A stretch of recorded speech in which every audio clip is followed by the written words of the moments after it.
விருச்சிக ராசி ஆண்கள் வாழ்க்கை எப்படி இருக்கு போஸ்? தன் தனத்தை தன்னுடைய பாதகாதிபதிட்ட இழக்கக்கூடிய நபர்கள்னு விருச்சிக ராசிக்காரர்கள். என்கிட்ட மோதாதன்னு சொல்றாங்க பாருங்களேன், அது யாருக்கு அதிகம் பொருந்தும் அப்படின்னு இந்த விருச்சிக ராசிக்காரர்களுக்கு தான் பொருந்தும். பேர் இழப்பை சந்தித்த பிறகுதான் இவர்கள் வெளியே வருகிறார்கள். அந்த 6ஆம் வீடு தான் இவர்களுக்கு வம்பு, வழக்கு, கோர்ட்டு, கேஸு, பிரச்சனை அனைத்தையுமே ஏற்படும். விருச்சிக ராசிக்காரங்க நிறைய பேர் நான் பார்த்துருக்கேன், கரெக்டான நேரத்தில் எதுவுமே கிடைக்க மாட்டேங்குது. தள்ளி தள்ளி தள்ளி தள்ளி போய் தான் கிடைக்குது. ஏன் சாமி விருச்சிக ராசி? சுகமே சொல்ல சாமி. பக்தி இன்ஃபினிட்டி நேயர்கள் அனைவருக்கும் வணக்கம். சாமி விருச்சிக ராசி ஆண்கள் வாழ்க்கை எப்படி இருக்கு போஸ்? விருச்சிக ராசி காலபுருஷனுக்கு 8வது ராசி. இதனுடைய சின்னம் அப்படின்னு பார்த்தோம்னா தேள் கொடுக்கப்பட்டுள்ளது. இது ஒரு நீர் ராசி. இந்த ராசியாதிபதி செவ்வாய். எல்லாரும் என்ன சொல்லுவாங்கன்னா, இந்த ராசியில் சந்திரன் நீசம். சந்திரன் நீசம்னா ரொம்ப குழப்பிக் கொள்வார்கள், ரொம்ப புலம்பிக் கொள்வார்கள், அப்படின்னு முடிவெடுப்பதில் ஒரு தடுமாற்றம் இருக்கும் அப்படின்லாம் சொல்வார்கள், இயங்குவார்கள். ஆமா. ஆனா நடைமுறையில என்னைய பொறுத்த வரைக்கும் என்னன்னா, இந்த என்கிட்ட மோதாதன்னு சொல்றாங்க பாருங்களேன், அது யாருக்கு அதிகம் பொருந்தும் அப்படின்னு இந்த விருச்சிக ராசிக்காரர்களுக்கு தான் பொருந்தும். ஏன் அப்படின்னா, இந்த சந்திரன் நீசம் அப்படிங்கிறதே இங்கு பாதகாதிபதி சந்திரன் நீசம். இப்போ இவர்களே இவர்களுடைய 6ஆம் வீட்டுக்கும் அதிபதி ஆகி விடுகிறார்கள். அப்போ 6ஆம் வீடுன்னா எதிரி.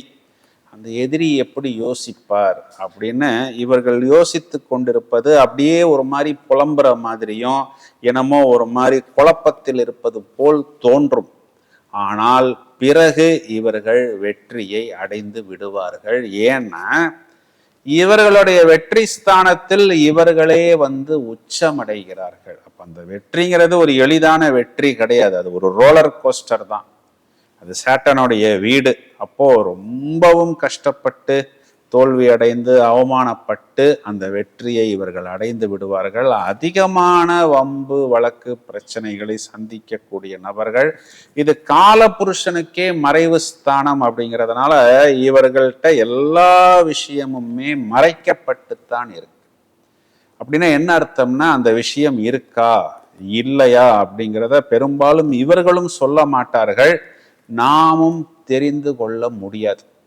அந்த விஷயத்தை இவர்கள் வேலைகளில் வெளிப்படுத்துவார்கள். உன்னுடைய வெற்றியை உன் எதிரிக்கு பரிசாக காட்டு அப்படின்னு சொல்றோம் பார்த்தீங்களா, அது பூரணமா விருச்சிக ராசிக்கு தான் பொருந்தும். இந்த நபர் விருச்சிக ராசின்னு எளிதாக கண்டுபிடித்து விடலாம். பேரெல்லாம் எண்ணில் வரும். நாகராஜ், நாகேந்திரன், இந்த மாதிரி பேரெல்லாம் நிறையா வரும். ஒரு சிலவங்களுக்கு ஒய்யில கூட சில பேர்கள்லாம் வரும். இந்த யுவராஜ், இந்த மாதிரி பேர்கள்லாம் வரும். மேலும் குருவுடைய நட்சத்திரம், சனியோடைய நட்சத்திரம், புதனுடைய நட்சத்திரம், இல்லை சாட்டனுடைய நட்சத்திரமும் புதனுடைய நட்சத்திரமும் பூரணமாக உள்ளே இருக்கிறது. இப்போ புதன்ன கணிதம், கணக்கு செய்வது, சாட்டன்ன கடுமையாக உடல் உழைப்பை வெளிப்படுத்தக்கூடிய அந்த ஆற்றல், ஹார்ட் ஒர்க்கு, அதெல்லாமே இவர்களிடம் பூரணமாக உண்டு.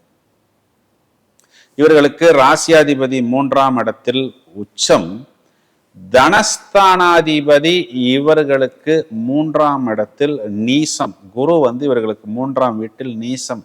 இப்போ தனத்தை இவர்கள் தவற விட்டு விடுகிறார்கள், இழந்து விடுகிறார்கள். இழந்ததற்கு பின் சுதாரிக்கிறார்கள். ஒரு பேர் இழப்பை சந்தித்த பிறகுதான் இவர்கள் வெளியே வருகிறார்கள். அந்த விட்டதை, இழந்ததை பிடிப்பதற்கு இவர்கள் வம்பு, வழக்கு அப்படின்னு போக வேண்டிய சூழ்நிலை ஏற்படுகிறது. அதிகமான பிரச்சனைகளை இவர்கள் எங்கே சந்திக்கிறாங்க அப்படின்னு பார்த்தோம்னா, இடம், பூமி சம்பந்தப்பட்ட விஷயம். ஏன்னா இவர்களுக்கு 4ஆம் அதிபதி சாட்டர்ன் இவர்களுடைய 6ஆம் வீட்டில் போய் நீசம் அடைகிறது. அந்த 6ஆம் வீடு தான் இவர்களுக்கு வம்பு, வழக்கு, கோர்ட்டு, கேஸு, பிரச்சனை அனைத்தையுமே ஏற்படுகிறது. சொல்றது புரியுது? அந்த 6ஆம் வீட்டுல சூரியன் உச்சம். அப்போ அந்த அரசாங்கத்துல போய் நீதிக்காக போராடுவது, எதிரியை வெல்வது, இதெல்லாம் இவர்கள் சந்திக்கிறார்கள். இவர்களுடைய 5ஆம் வீடு அப்படிங்கிறது குருவுடைய வீடு. 5ஆம் அதிபதி 3ஆம் வீட்டில் நீசம். அப்போ அந்த குழந்தைகள் சம்பந்தப்பட்ட விஷயத்துல அதிகம் செலவு செய்யக்கூடிய நபர்களாக இவர்களை பார்க்கலாம். குறிப்பா இந்த 2வது குழந்தைய செட்டில் பண்றதுக்காக ரொம்பவும் மன உளைச்சல், ரொம்பவும் செலவு செய்யக்கூடிய நபர்கள். ஏன்னா 2வது குழந்தையை 7ஆம் வீடு குறிகாட்டுகிறது. அந்த 7ஆம் வீட்டில் இவர்களுடைய பாதகாதிபதி உச்சம். 7ஆம் வீட்டின் அதிபதி உச்சமடையக்கூடிய வீடு கால புருஷனுக்கே 12ஆம் வீடு. 5ஆம் இடம் நாம் மதி மயங்கக்கூடிய இடம், 7ஆம் இடம்ங்கிறது களத்திரம். அப்போ அந்த 5ஆம் வீட்டில் உச்சமடையக்கூடிய சுக்கிரன் இவர்களுக்கு லாபத்தில் நீசம். அப்போ பெண்களால் லவ், காதல், களத்திரம் இது சம்பந்தப்பட்ட எல்லா விஷயத்திலையுமே புத்தியை ஆஃப் பண்ணி வச்சுக்கிட்டு செலவு மட்டும் செய்து கொண்டிருந்தால் இவர்கள் லைஃப் டிராவல் ஆகும். சரி, இந்த பக்கம் நமக்கு ஒரு 100 ரூபா போச்சுன்னா அந்த பக்கம் வேற ஏதாவது ஒரு விஷயத்துல 200 ரூபா பார்த்துடலாம். இதை வைத்து இதை சமாளித்து கொள்ளலாம். பார்த்தும் பார்க்காதது போல், கேட்டும் கேட்காதது போல் நடந்து கொண்டால் இவர்களுக்கு விஷயங்கள் நகரும். கொஞ்சம் புத்திசாலித்தனமா இவர்கள் ஏதாவது ஒரு விஷயத்தை கேட்டுவிட்டால் பிரச்சனைகள் மிகப்பெரிய அளவில் இவர்களுக்கு வந்துவிடும். இவர்களுடைய 6ஆம் வீட்டில் சூரியன் உச்சம். இவங்களே நிறைய அரசாங்கத்தில் உயர் பதவிகள், உயர்நிலைகள், மருத்துவர்கள், போலீஸ் ஆஃபீஸர்ஸு, இந்த மாதிரி இந்த குற்றவியல் துறை, அது தவிர இந்த ஃபாரன்சிக் சயின்ஸு, பெரிய பெரிய ஆஃபீஸர்ஸ் எல்லாம் இவங்களை பார்க்கலாம். என்னன்னா இவங்களுடைய பெரிய ப்ளஸ் பாயிண்ட்டு போல்டு, பாயிண்ட் பிளாங்க்கு, யார்கிட்டையும் எதையும் யோசிக்காமல் பலார்னு பேசி விடுவது. அதனால் நிறைய பிரச்சனைகள். இவர்களுடன் இருக்கக்கூடிய நபர்கள் இவர்களை குழி தோண்டுகிறார்கள், பொறி வைத்து பிடிக்கிறார்கள். எப்படின்னா இவர்களை ஏதாவது ஒரு டிராப்பில் சிக்க வைக்கிறார்கள். சிக்க வைத்துட்டு இவர்களுக்கு அரசாங்கத்திலேருந்து கிடைக்க வேண்டிய பெனிஃபிட், ரிட்டையர்மெண்ட் டைம்ல கரெக்டா 1 இயருக்கு முன்னாடி இவர்கள் பேர்ல ஒரு கேஸை போட்டு விடுகிறார்கள். அந்த ரிட்டையர்மெண்ட் பெனிஃபிட்டை வைத்துத்தான் அனைத்து விஷயத்தையும் செய்யணும் அப்படின்னு இவர்கள் யோசித்திருப்பார்கள். பார்த்தா அது எல்லாமே அதுக்கப்புறம் என்னுடைய வாடிக்கையாளர்களே ஏராளமான விருச்சிக ராசி நபர்கள் ரிட்டையர்மெண்ட்டுக்கு அப்புறம் 15 வருடம் கோர்ட்டுக்கு போய் 76 வயசுல இவங்க இன்னசென்ட்னு ப்ரூவ் பண்ணி அதற்கப்புறம் அந்த பெனிஃபிட்டை இவர்கள் அடைந்திருக்கிறார்கள். அந்த தள்ளாடக்கூடிய வயசுல எவ்வளவு மன உளைச்சலை, எவ்வளவு சத்ருக்களை இவர்களாகவே ஏற்பட வேண்டிய சூழ்நிலை இவர்களுக்கு வருகிறது. புரியுதில்லை உங்களுக்கு? இதில் கொஞ்சம் இவர்கள் கவனமாக எடுத்துக்கணும். என்னன்னா எப்படி பிரச்சனை வருதுன்னா இவங்க கொஞ்சம் ஸ்பீடா இருக்கிறதும், இவர்கள் கொஞ்சம் பாயிண்ட் பிளாங்காக பேசுவதும், இவர்கள் கொஞ்சம் கடுமையாக உழைப்பும் செய்யும் பொழுது நிறைய இவர்களை சுற்றி இருக்கக்கூடிய நபர்களுக்கு இவர்களுடைய வளர்ச்சி பிடிப்பதில்லை. ஏதாவது ஒரு இடத்தில் ஒரு பொறி வைத்து இவர்களை பிடித்து விடுகிறார்கள். இவர்களுடைய 7ஆம் வீட்டில் பாதகாதிபதி உச்சம். அப்போ என்ன ஆகுது, இவர்களுக்கு யார் ஆப்போசிட்டா இருக்கிறாங்களோ இவர்களை கண்ணும் கருத்துமாக பார்த்து கொண்டே இருக்கிறார்கள். ஒரு நிமிடம் கூட கேப் விடாமல் எங்கடா இவனை மடக்கலாம் அப்படின்னு பார்த்து கொஞ்சம் இவர்கள் அசந்து போகும் பொழுது இவர்களை சுருட்டி விடுகிறார்கள். இவர்களுடைய 8ஆம் வீட்டுக்கு அதிபதியே லாபாதிபதியாக வருகிறது. குறிப்பா கடன் வாங்கும் பொழுது, அதுவும் இல்லாம இந்த டாக்குமெண்ட் சம்பந்தப்பட்டதை குறிகாட்டுவது இந்த புதன். இதிலெல்லாம் கொஞ்சம் கோட்டை விடக்கூடிய அமைப்பு என்பது உண்டு. இவர்களே இவர்களுடைய பாக்கியஸ்தானத்தில் நீசம். இவர்களுடைய பாக்கியஸ்தானம்ங்கிறது காலபுருஷனுக்கு 4வது இடம். அது இடம், பூமி, சொத்துக்களை குறிகாட்டுகிறது. அப்போ நான் ஏற்கனவே சொன்னது போல் அந்த இடம் வாங்குறதன் பேரில், கடன் வாங்கினதன் பேரில் வம்பு வழக்கு அதிகம் சந்தித்து அதனை ஜெயிப்பதே வாழ்க்கையில் ஒரு பெரிய பயணமா, வாழ்நாள் முழுவதும் நாம் இந்த விஷயத்தை பண்ண முடியாது. ஏதாவது ஒரு லைஃப்ல ஒரு டைம் கேஸ் இருக்கலாம், கோர்ட் இருக்கலாம், பிரச்சனை இருக்கலாம், வாழ்க்கைக்கு நடுவுல பிரச்சனை இருக்கலாம். பிரச்சனைக்கு நடுவுல வாழ்க்கை இருந்தா எப்படி? புரியுது. இதை அதிகம் சந்திக்கக்கூடிய நபர்கள்ல முதலில் வருபவர்கள் இந்த விருச்சிக ராசிக்காரர்கள். இதெல்லாம் ஒரு பக்கம் இருந்தாலும் அரசாங்கம் சம்பந்தப்பட்ட விஷயம் இவர்களுக்கு கடைசியில் அனுகூலத்தில் வரும், ஆதாயத்தில் வரும். அதற்காக அதிகம் நேரம் செலவு பண்ண வேண்டியது, நபர்களை சந்திக்க வேண்டிய சூழ்நிலை இதெல்லாம் இவர்களுக்கு உண்டு. இவர்களுடைய லாபஸ்தானாதிபதி லாபத்தில் ஆட்சி, ஆனாலும் அது ஒரு பெரிய கடனுக்கு பிறகுதான் அந்த லாபம் அப்படிங்கிறது இவர்களுக்கு வருகிறது. இவர்களுடைய விரயஸ்தானத்தில் சாட்டர்ன் என்று சொல்லக்கூடிய சனி பகவான் உச்சம். அப்போ அது கூட பிறந்தவர்களை குறிகாட்டுகிறது, இவர்களிடம் வேலை செய்யக்கூடிய நபர்களை குறிகாட்டுகிறது. அப்புறம் இடம் பூமியையும் இங்கு 4ஆம் அதிபதியாக சனி பகவான் குறிகாட்டுகிறார். அப்போ சாட்டர்ன் குறிகாட்டக்கூடிய விஷயங்கள் எல்லாம் பெரிய ஒரு செலவு, ஒரு தோல்வி, அவமானம், அதன் பிறகு இவர்கள் எழுந்து வந்து கொடுக்க வேண்டிய ஒரு மிகப்பெரிய வெற்றி. இதுல என்ன இவர்களுடைய பெரிய பிளஸ் பாயிண்ட் அப்படின்னா, இவர்கள் கடைசியில் ஜெயித்து விடுவார்கள். மெடிக்கல் சம்பந்தப்பட்ட விஷயத்துல கூட இவர்களுக்கு கொஞ்சம் பிரச்சனைகள் ஏற்படும். ஏன்னா இவர்களுடைய 6ஆம் இடம் சத்ருஸ்தானத்துல முதல்ல வர்றதே கேதுவுடைய நட்சத்திரம், பிறகு பெண்கள் அழகை குறிகாட்டக்கூடிய சுக்கிரனுடைய நட்சத்திரம். இந்த 2 விஷயத்திலையும் இவர்கள் கொஞ்சம் கவனமாக தங்களை பார்த்து கொள்ள வேண்டும். கொஞ்சம் இதுல ஸ்லிப்பானால் இவர்கள் அதற்குண்டான தோல்வியையும் அதற்குண்டான நஷ்டத்தையும் இவர்கள் சந்திக்க நேரும். இதெல்லாம் மீறி இவர்கள் வெற்றி அடைவார்கள், இவர்கள் உச்சம் பெறுவார்கள் அப்படின்னு சொல்வது நிதர்சனமான உண்மை. சார், இந்த விருச்சிக ராசிக்காரங்களுக்கு நிறைய பேர் நான் பார்த்துருக்கேன், கரெக்டான நேரத்தில் எதுவுமே கிடைக்க மாட்டேங்குது, தள்ளி தள்ளி தள்ளி தள்ளி போய் தான் கிடைக்குது. ஏன் சாமி விருச்சிக ராசிக்கு இப்படி? அதாவது இவர்கள் காலபுருஷனுக்கு 8வது இடம் மறைவு, இது எல்லாமே இவர்களுக்கு மறைக்கப்பட்ட விஷயங்கள் தான். அப்போ அது எல்லாத்தையும் இவர்கள் தோண்டி தோண்டி எடுத்து எடுத்து அதனை இவர்களாகவே மாஸ்டர் பண்ணி தான் அந்த விஷயத்தை இவர்கள் ஆமா சாமி, படிச்சு முடிச்சா கேம்பஸ்ல பிளேஸ்மெண்ட் கிடைக்கணும், அப்படி இல்லைன்னா கூட பிளேஸ்மெண்ட் கிடைச்சிடணும். ஒண்ணு படிச்சு முடிச்ச படிப்புக்கு வேலை கிடைக்கிறது இல்லை, அப்படியே கிடைச்சாலும் நல்ல சம்பளம் கிடைக்கிறது இல்லை. அந்த வயசு டயத்துல 30 வயசு 32 வயசுக்கு மேலே இவங்க செட்டில் அப்படிங்கிறத பத்தி நினைக்க ஆரம்பிக்கிறாங்க.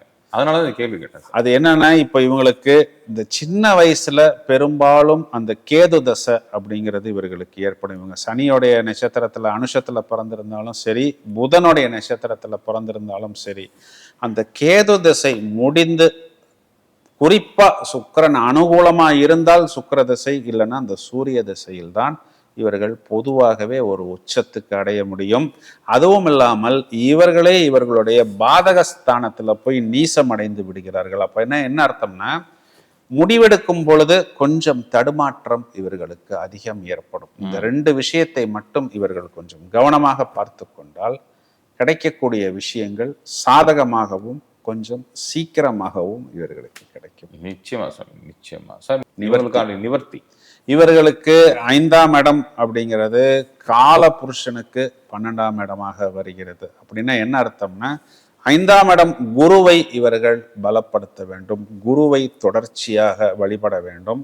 இந்த 5ஆம் இடம் குறிகாட்டக்கூடியது நீர்நிலைகள், மீனம். அப்போ அந்த நீர்நிலைகள்ல குளிப்பது, கடல்ல குளியல் பண்ணுவது, பௌர்ணமி தினங்கள்ல கடல்ல போய் இவர்கள் இந்த திருச்செந்தூர் முருகன் இந்த மாதிரி பிரதானமான தெய்வங்களை வழிபாடு செய்வது, நீர்நிலைகளுக்கு பக்கத்துல இருக்கக்கூடிய தெய்வங்களை இந்த மாதிரி அமாவாசை பௌர்ணமி தினங்கள்ல வழிபாடு செய்யும் பொழுது நல்ல இவர்களுக்கு அனுகூலமான பலன் கிடைக்கும். இதையும் தவிர காப்பர் தானம் கொடுப்பது, இதெல்லாம் இவர்களுக்கு நல்ல ஒரு ரிலீஃப், நிறைய பிரச்சனைகள்ல இருந்து இவர்களுக்கு அது ஒரு ரிலீஃப் கிடைக்கும். அரசாங்கம் குறிகாட்டக்கூடிய சூரியன் அனுகூலமா வர்றதுக்கு தொடர்ச்சியா சிவன் வழிபாடு, சிவன் சூரியன் குறிகாட்டக்கூடிய சிம்பல், டாட்டூஸ், இது வேணும்னா உடம்புல வச்சுக்கலாம், இல்லை இதை டாலரா போடணும்னா டாலரா போட்டுக்கலாம். சூரிய நமஸ்காரம் செய்வது, இதெல்லாம் இவர்களுக்கு நல்ல பலன் கொடுக்கும்.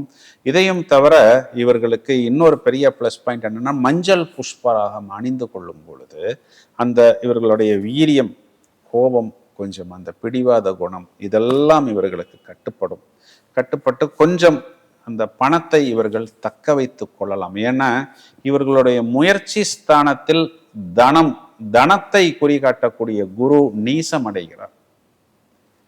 இந்த குரு உச்சமாகக்கூடிய இடத்தில் இவர்களே நீசமடைகிறார்கள். குரு உச்சமாகக்கூடிய இடத்தில் இவர்களே நீசமடைகிறார்கள். எனக்கு தெரிஞ்ச ஒரு விருச்சிக ராசி நபர், என்னுடைய கிளைண்ட்டு, ஏராளமான பணத்தை சம்பாதித்தார். கொஞ்சம் நஞ்சம்லாம் கிடையாது. ஆனா இவர் எந்த ஒரு பணத்தையும் தன்மேல் வைத்து கொள்ளவில்லை. இவருடைய ரிலேஷன் பேர்ல வைத்தார். அப்பவே நான் எச்சரிச்சேன். அப்புறமேட்டு என்ன ஆச்சு, ஒரு நேரத்துல போய் அந்த ரிலேஷன்ட்ட அந்த விஷயத்தை கேட்கும் பொழுது, எந்த பணம் நீ எப்போ கொடுத்த, எல்லாமே நான் சம்பாதிச்சது, எல்லாமே என்னுடைய காசு, நீ இப்படி புதுசா காசு கேட்குறியே அப்படின்னு சொல்லும் பொழுது அந்த இடத்திலேயே கிட்டத்தட்ட இவர் நிர்மூலமாகி விட்டார். ஏன் அப்படின்னா, தன் தனத்தை தன்னுடைய பாதகாதிபதிட்ட இழக்கக்கூடிய நபர்கள்னு விருச்சிக ராசிக்காரர்கள் வருகிறார்கள். இவர்கள் வெற்றி அடையக்கூடிய இடத்தில் பணம் என்று சொல்லக்கூடிய குரு பகவான் நீசம் அடைகிறார். இதை மட்டும் இவர்கள் கவனமாக பார்த்து கொள்ளால் போதுமானது. ஆனால் எப்படி பார்த்தாலும் ஒரு உயர்நிலை, ஒரு உன்னத ஒரு இடத்துக்கு இவர்கள் விடுவார்கள். பவளம் அப்படின்னு சொல்லக்கூடிய அந்த ரத்தினத்தை அணிந்து கொள்ளலாம். இவர்களுக்கு இந்த பிபின்னு சொல்றோம், ஆமா, இரத்த அழுத்தம் கொஞ்சம் அதிகமாகவே இவர்களுக்கு காணப்படும். ஏன்னா ராசியாதிபதியே செவ்வாய் அப்படிங்கிறதுனால இவர்கள் கொஞ்சம் அதற்குண்டான அந்த காரமான உணவை எல்லாம் தவிர்த்து கொள்வது இவர்களுக்கு ஒரு நல்ல அட்வைஸாக இவர்கள் எடுத்துக்கொள்ளலாம். அதையும் தவிர ரெட்டு, எல்லோ, ஆரஞ்சு இந்த 3 கலரையும் இவர்கள் லக்கி கலர்ஸாக பயன்படுத்தி கொள்ளலாம். நிச்சயமா சாமி. இவங்களுக்கு ஸ்டோன் சாமி எல்லோ சஃபயர், கோரல், இந்த 2 ரத்தினத்தையும் இவர்கள் அணிந்து கொள்வதன் மூலம் அந்த பணம் அப்படிங்கிறது இவர்கள்ட்ட ஓரளவுக்கு நிற்கும். அதுதான் இவர்களுக்கு மெயினான ஒரு ரிலீஃபாக நாம் சொல்ல முடியும். நிச்சயமா சாமி. நெஞ்சால் நன்றிகள் சாமி. சுகமே சொல்லும். பக்தி இன்ஃபினிட்டி நேயர்கள் அனைவருக்கும் வாழ்த்துக்கள். நன்றி.